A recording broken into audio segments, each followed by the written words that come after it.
Before I begin, I'd like to give credit to Kent Marsh, who served as our consultant in guiding the city in addressing our growing transportation needs. Historically, streets and highways form the basic subdivision of land and represent the transportation framework of development of a growing area. It has long been recognized that growing areas that fail to plan in advance suffer from acute traffic congestion, overcrowding, insufficient use of land, and leaving citizens experiencing difficulties with accessibility and mobility. Until recently, Manville has been a stable, small community. There was an semblance of grid work with existing streets either parallel or perpendicular or however they wanted to go. But basically, we were a blank canvas. What did we want to look like? What were our expectations? How were we going to fulfill the vision of the citizens of Manville? And how were we going to control our destiny or let incoming growth dictate it to us? The city of Manville adopted a transportation plan in 2008 after adopting a comprehensive plan in 2007. This completed a long-standing effort by the city to provide guidelines for future street planning within both the city limit and within the ETJ outside our city limit. We have a total area of approximately 44 square miles. This plan serves as a significant catalyst securing interrelationships with Brazoria County, TxDOT, HGAC Regional Planning, and the drainage districts that are in our city. Our citizens were concerned about traffic problems on 518 in Pearland and did not want to duplicate them in our city if they could be avoided. So this transportation plan provides guidelines for private sector development by informing developers of cities' designated major thoroughfares, collectors' proposed alignments for future thoroughfares. It addresses specific right-of-way width and paving cross-section standards. This plan gives our developers the ability to implement many sections of this plan, and it serves as a benchmark in the adoption of future subdivision plans. When we became flooded with requests for driveway cuts along Highway 6 in 2008, we contacted TxDOT to see how this could be better managed. After a lengthy discussion, it was agreed that our engineer would review the proposed site plans, submit the site plans along with a letter of recommendation from the City of Manville recommending this location.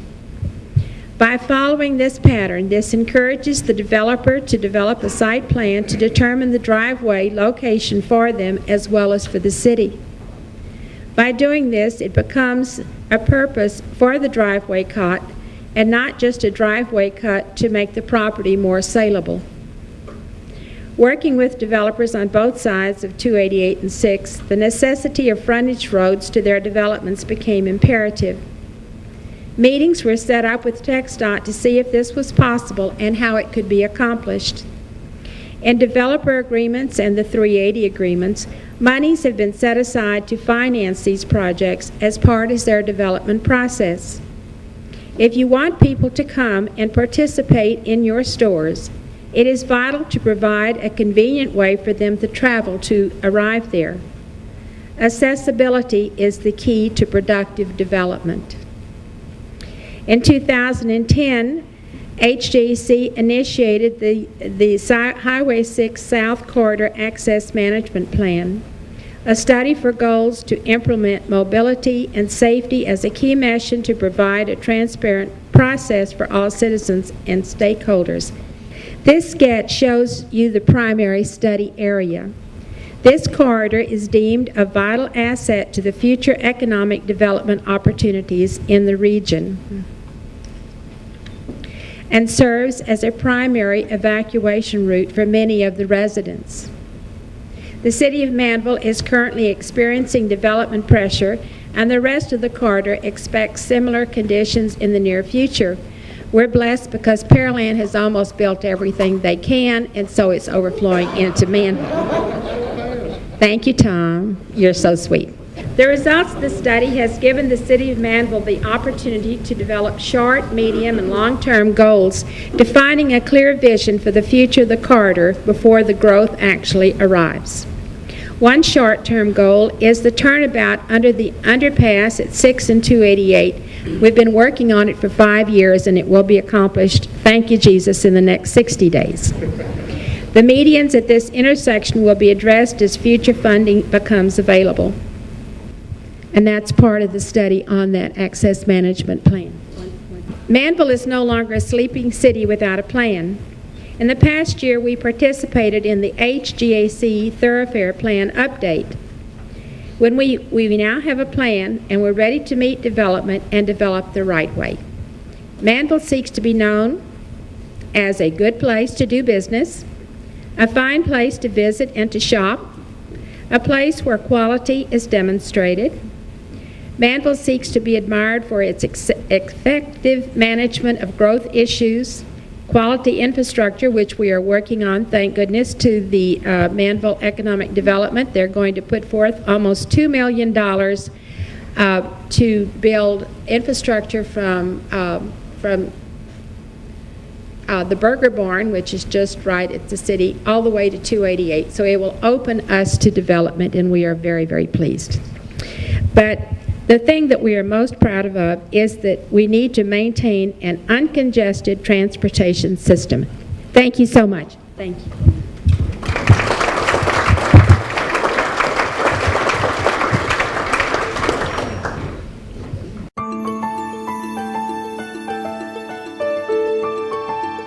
Thank you very much. My name is Bill Eisen. I have the privilege of serving as city manager of the city of Pearland, and I appreciate the opportunity to take a few minutes today to tell you a little bit about some of the ongoing projects that we have in the works right now, a few that are down the road a little ways, and also to touch briefly on some of the projects that have been completed over the past few years. I think everyone is aware, of course, of the tremendous growth that we've seen in Pearland. And as you can see from this chart, between 1990 and 2000, the population increased and doubled from 18,000 to 37,000. Then between 2000 and 2010, we increased by 146,000. We were the second fastest growing city in the state of Texas. And currently, as of about a month ago, we estimate our population just under 100,000 within the city limits, and about 130,000 or so including our extraterritorial jurisdiction. And even though Mayor Martin says that we don't have room for anything else to be built in the community, we think we do have a little bit more space left, and we're projecting that by the year 2025, and again, a lot can happen in a 13-year time frame, but we're expecting that by that time we may have a population in roughly the 225,000 range. Of course, all of that population growth has resulted in the need to improve the city's transportation system to meet not only the growth that's already occurred, but the growth that's going to occur in the next decades as well. This is a list of projects that have been completed in the city over the past 5 years. And this chart highlights what some of those projects are. The projects that are in red were city funded. The projects in green are projects that were funded exclusively by TxDOT. Just a couple of the projects I would point out are frontage roads along State Highway 288. That was actually a joint project between the city, Brazoria County, and TxDOT. Another major road improvement for us was Magnolia Drive. Previous to completion of that project, that was one way to get east and west in town. That was 518, and as you'd expect, as the city grew, that route became more and more congested. So part of our planning has been to complete some other east-west routes. With the completion of Magnolia last week, we now have 2 roads that are completely improved, all the way from Pearland Parkway, and in the case of 518, all the way to from the east city limits to the east city limits, all the way to the 288. Also, I think an important project for us is Dixie Farm Road, that was done partly by us, partly with some TxDOT funds, and that allows us to better access to Interstate 45, not only for 518, but also improved access to State Highway 35, which serves the portions of the county south of Pearland.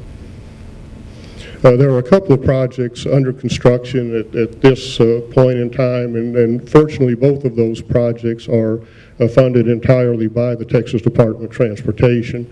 Both of these were touched on very briefly earlier by Commissioner Austin, but just wanted to make a couple more comments about them.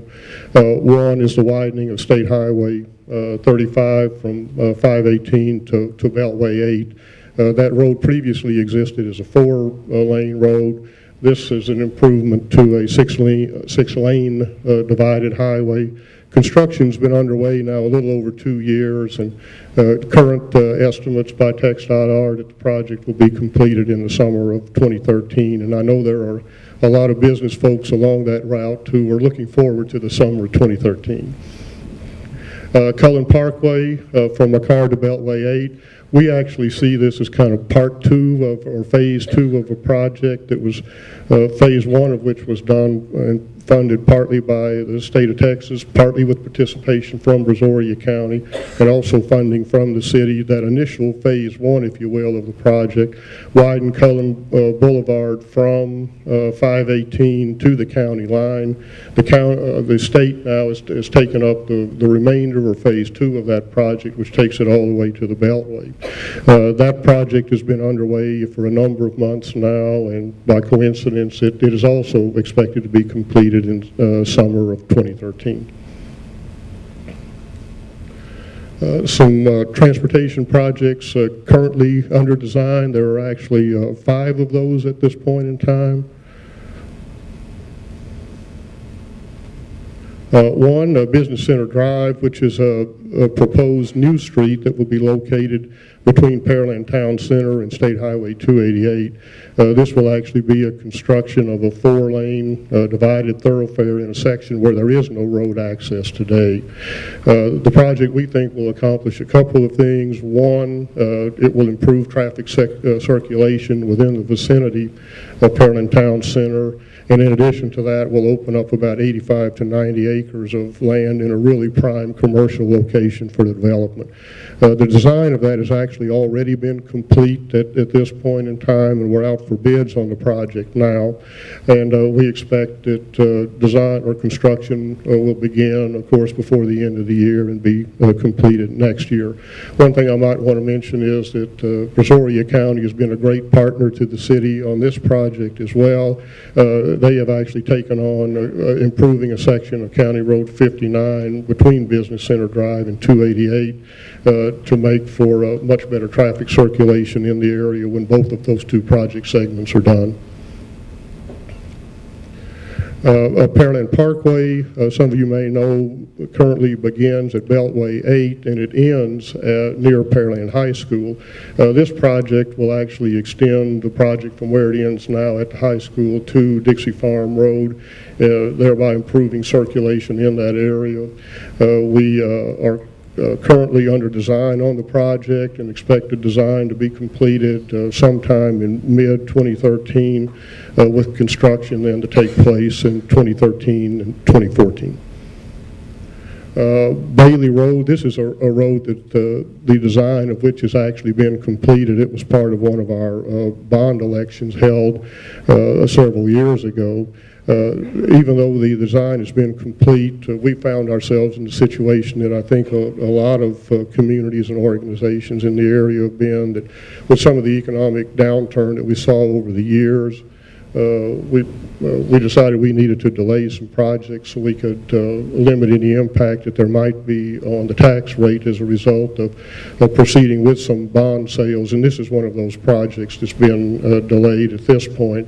And depending on how the economy shakes out over the next few years, we're expecting that construction on this road will start at this point about 2015. That may move up a little again depending on economic circumstances. I might mention as well, they've already given me the 3-minute notice. You guys are going to have to listen faster or we're not going to finish. County Road 403, this is a project, the design of which was actually done by Brazoria County. The design at this point, I think, is essentially complete. The city has submitted this project for inclusion for funding under the TIP through the HGAC process. And if that funding is received, construction could begin within 2 years. If not, we're probably looking at a 2016-2017 timeframe. McCard Road from Cullen to Macawa. This is another one of the east-west routes that are shown in our thoroughfare plan. We're only doing the preliminary engineering at this point. We expect that'll continue into next year at some point. The actual construction funding for this is going to have to come in a form of a bond election considered by the voters. That bond election is not scheduled at this point. Will probably be at least 2 to 3 years from now. Future projects, County Road 94, which is in the vicinity of the proposed park and ride or planned park and ride, is a project that will do a couple of things. One, it will improve access, of course, to the park and ride when it's constructed, but in addition to that, will also improve traffic circulation within the 288 region. Currently, we're involved or expect to begin design next year. We've asked HGAC to reallocate some money that was originally set aside for another project to be used for this project, and we're hoping to hear from them very shortly with regard to that. Old Alvin Road is a street project that will connect our old town site to a newly constructed, I guess you still call it newly constructed, section of McCard Road. Currently, we're expecting that design of that probably isn't going to start for about 2 to 2.5 years, with construction moving ahead immediately after design. Macawa Road is a north-south road that actually connects to the Beltway, and it serves a major industrial area in the city. At this point, this is another one of those projects we've submitted for consideration under the TIP. If TIP funding is received, the schedule that you're looking at here could move up a little bit. And this, again, is just a summary of those. There's a 15-acre site that's now been acquired by Metro, which is on the east side of 288, just south of McCard. It'll have approximately 1,000 parking spaces and space for 3 buses to operate in and out of the location. And then finally, Kirby Drive transit corridor. The city for some time has known that, it's good to have the road projects, even the park and ride projects, but we also have to look further into the future than that and think in terms of other types of transportation services. So the city for some time has been pushing the concept of receiving rail service to the west side of town. And as a result of that, a little over 2 years ago, the council passed a resolution declaring Kirby Drive as a preferred passenger rail route to serve western Brazoria County as well as the city of Pearland. Earlier this year, Metro, working in conjunction with us, made a formal request to the Houston Planning Commission asking that Kirby corridor be redesignated as a transit corridor, and resulting in a wider right-of-way so that there would be room for rail at some point in the future. The Houston Planning Commission in August recommended approval of that change, and the City Council in September, well, earlier this month, actually amended the thoroughfare plan to reflect that.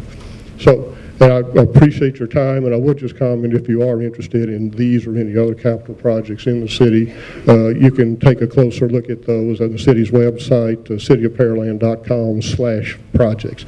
And with that, I appreciate your time, and I'll turn it over to Mayor Reinhardt.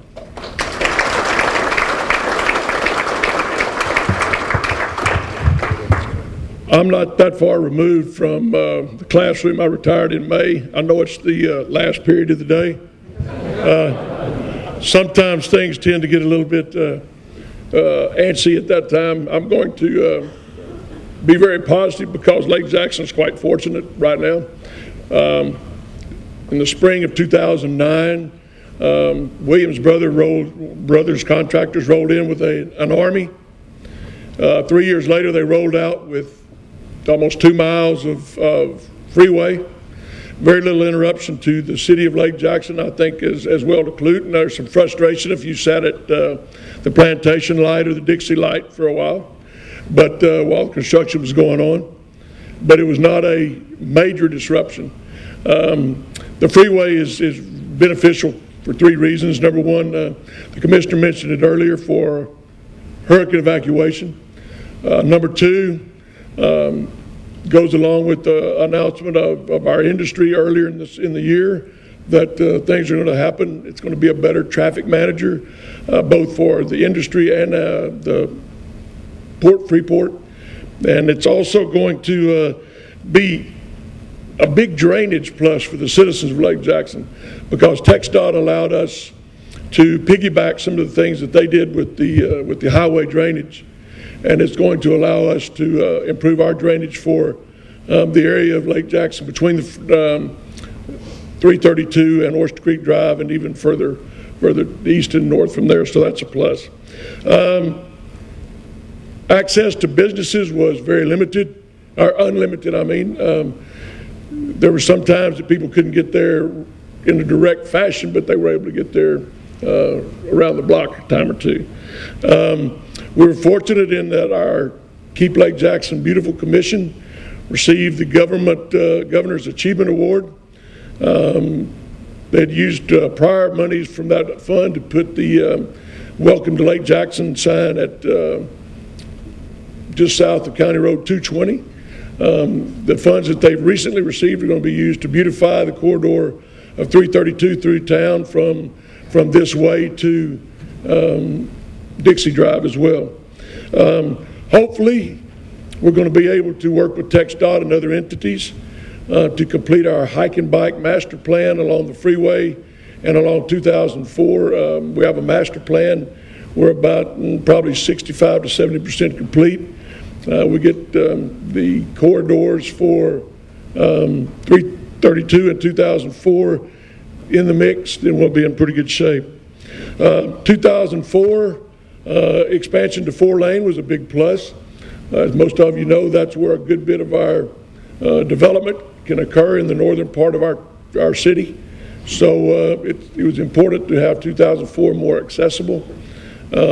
Also, while it wasn't a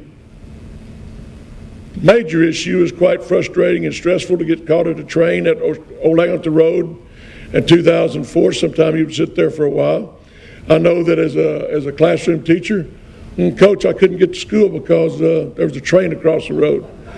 And you know, sometimes that worked, but a dear friend of mine whose mother taught on the other side of the wall from me came in one morning, "Coach, I'm sorry. I got stopped by a train." I said, "Jenny, you don't even live on the other side of the railroad track." "Coach, I forgot you knew where I lived." But you know, that was first period, this is last period, so you have to go with that. But at any rate, upcoming projects, we're very excited about a project in conjunction with Brazos Mall. In the past 6 or 7 years, we've had 2 or 3 or 4 or 5 attempts to provide an entrance road into the mall off the frontage road from 288 into the mall. That looks like it's probably going to become fruition. We're very fortunate that TxDOT has allowed us to, and has allowed the mall owners to use all the design work, engineering work that had been done previously, so it's going to expedite the construction of the road, where it could be early 2013 that it's done. We have, the mall owner has considerable agreement in kind, if you will, with a couple of businesses, a hotel maybe, and a restaurant to come into the mall if that road is indeed complete. We're fortunate to also have a major steak producing restaurant coming into our area pretty soon. It's going to be a good thing. Our other 2 projects are way down the road. One is going to be the expansion of 332 from 2004 to Brazoria to meet the new bridge. That's not anywhere on the drawing board, but we got our fingers crossed. Secondly is the area between the mall and Walmart. Those of you that drive that on a regular basis, you take your life into your own hands. And sometimes it's worse than driving on Loop 610 in Houston. Hopefully we're going to get that widened and redesigned a little bit and be a plus there. Also, we're working with the county to maybe get some assistance in opening up a residential area with some design work and things that they might have for us for the construction of a bridge that we might need.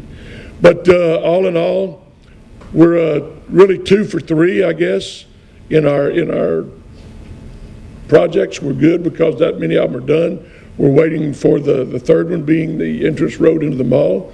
So if it was a batting average, we'd be about 300 points, 500 points higher than the Astros team batting average. And that's not a major issue.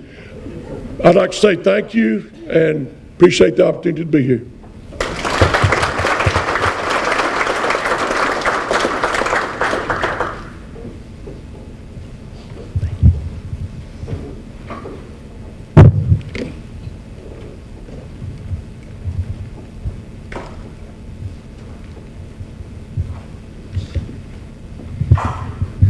Now, following a coach, I'm going to go with a sports reference.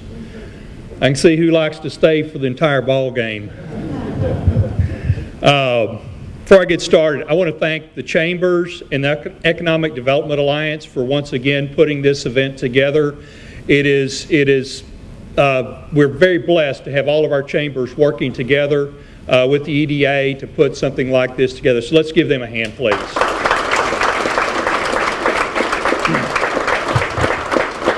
I'm here to talk about county issues, but I'm going to pretty much keep it to State Highway 288, or as I refer to it, that fairly short highway through Brazoria County that has close to $10 billion of economic activity going on the south end and ends at the north end in a major metroplex with a world-class medical center looking to double its footprint over the next 20 years. So, and we're in between. And just to kind of give you an idea, this was taken Monday morning.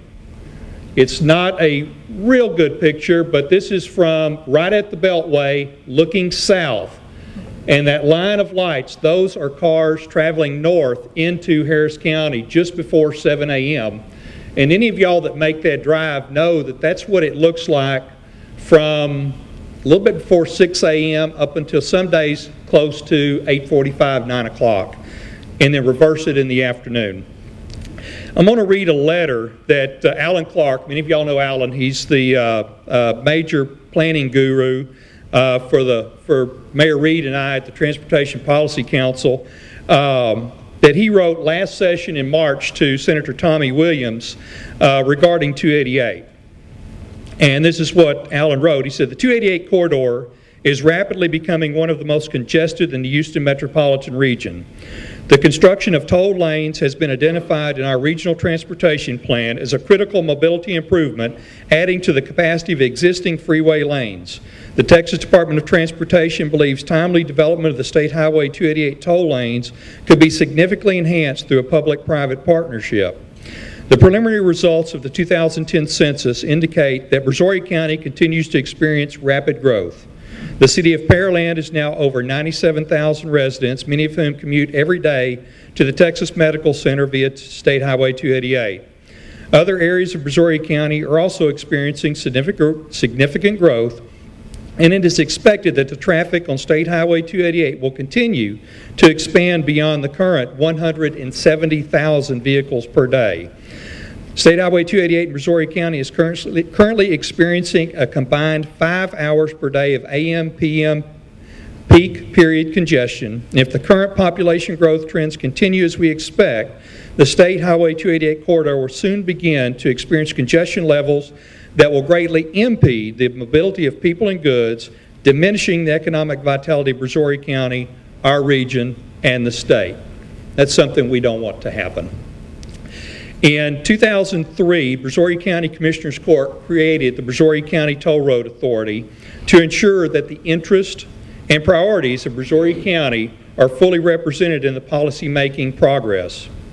In 2007, the state legislature passed Senate Bill 792, which granted, I'm going to call it BECTRA, the primary responsibility of financing, constructing, and operating the State 288 toll road project located within the county.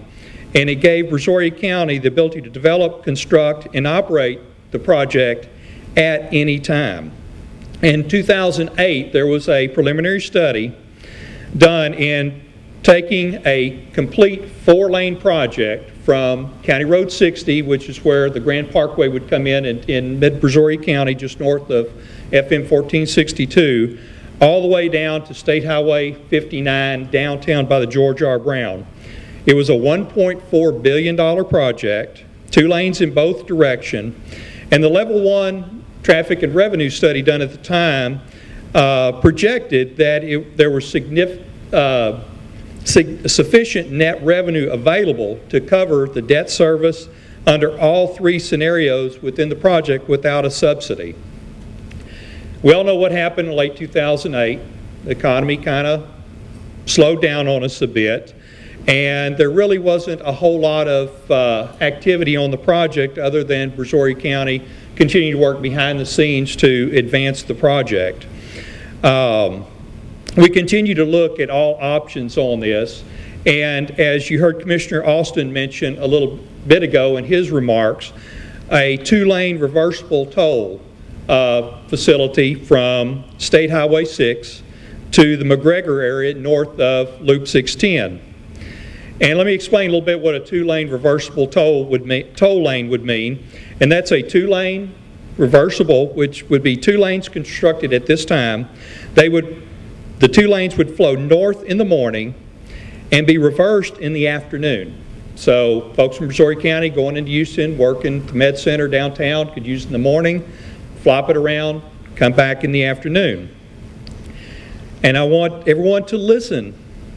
There would be no effect on the existing non-tolled lanes. They would remain as they are today, with the exception that anyone choosing to use the toll lanes could, and that would free up space on the existing non-tolled lanes. So it would be a choice that people would make. With almost 49,000 toll tags in Brazoria County, we feel that those toll lanes would be utilized. Also in 2011, the Texas legislature added State Highway 288 to a list of state highways that would allow TxDOT to utilize comprehensive development agreements, also known as the CDA, to develop the project. And we've got Representative Bonin and Weber to thank for helping get those into that bill. One of the things about 288, it lies within 2 counties, both Brazoria and Harris County, both which up until just a few weeks ago had retained primacy to develop the project. Earlier this year, Harris County indicated that they would relinquish primacy, of which they did earlier this month. And this move by Harris County allows TxDOT to push forward with developing 288. Currently, and that would be from Clear Creek northward, that TxDOT would look at developing the facility. Within Brazoria County, we still retain primacy. Our Brazoria County Toll Road Authority is in the process of a Level 2 traffic and revenue study to determine if this 2-lane reversible toll is a feasible project. And we should have the results back on that sometime in the December timeframe. If it is, then we will most likely push to develop the project in lockstep with the development of the northern project. If you can think about it, if we developed within the jurisdiction of Brazoria County, it wouldn't work very good if there's nothing done in Harris County. We would just be developing linear parking, which no one is going to pay to do that. So it has to be in conjunction with what is happening on the north end. If the level 2 study shows that it is a financially feasible project, then we will certainly consider developing it. If not, then we would look at negotiating with TxDOT to relinquish primacy.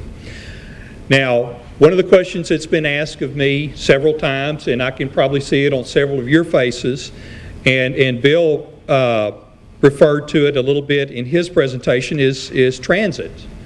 You know, we've got this nice green area between the north and southbound lanes on 288 that you run a train north and south real easy. The issues are, one, we don't have, on the south end, we don't have the densities to really make that happen. Secondly, if there was rail, commuter rail, going down 288, take you into Houston, unless you're going to where the train is going, you're kind of a little bit of a quandary. Because unlike, look, I see Ed Gamble there, he's from deep East Texas, which I think is Boston. You know, those areas up on the East Coast, they have very good rail systems. Bring you to a central area and then rail systems all over the place. We don't have that in Houston. You know, you could take you down, drop you off, and if you don't work right there within short walking distance, you can catch a metro bus or a cab to go where you're going to go. Really doesn't make sense. But just to give you an idea of what it would take for commuter rail, you've got to do a needs assessment study, a couple of years. Preliminary engineering, probably a year. Environmental clearance, throw in another 5 years. Design, 2 or 3, 4 years. Construction, several years. Okay, that's the easy part. Commuter rail does not pay for itself by any means, shape, or form. It takes federal discretionary funding to pay for not only the construction, but the continued maintenance and operation. Federal government's $16 trillion in debt and going up. I don't think there's any excess revenue to go fight for commuter rail down 288. As you can see, we have problems today. We've got a lot of our, mayor got almost the whole council here. And these folks will tell you, this is an everyday, Monday through Friday occurrence. And it's issues that we have today that we need to address today. And doing it with a reversible toll lane at this time is something that would pay for itself, we hope, and we'll know that later this year. And it's something that within a few years could be a reality other than something way down the line.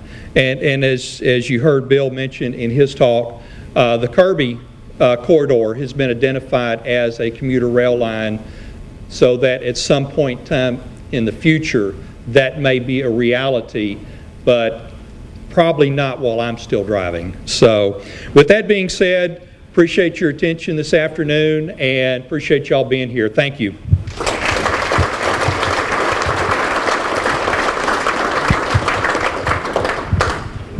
We might have time for one question. Does anybody have one question? I know the bell's fixing to ring and we're fixing to get out. So yeah, if you got it, looked like Matt wanted to go to Mayor Reinhardt. Does anybody have one question we could entertain? One quick one. Okay. Matt, what was the timing on the traffic and revenue study? The question is, what was the timing on the traffic and revenue study for 288? We're looking probably sometime in the December time frame. Yeah. Really appreciate y'all staying here this long, and I appreciate our second panel. Thank y'all.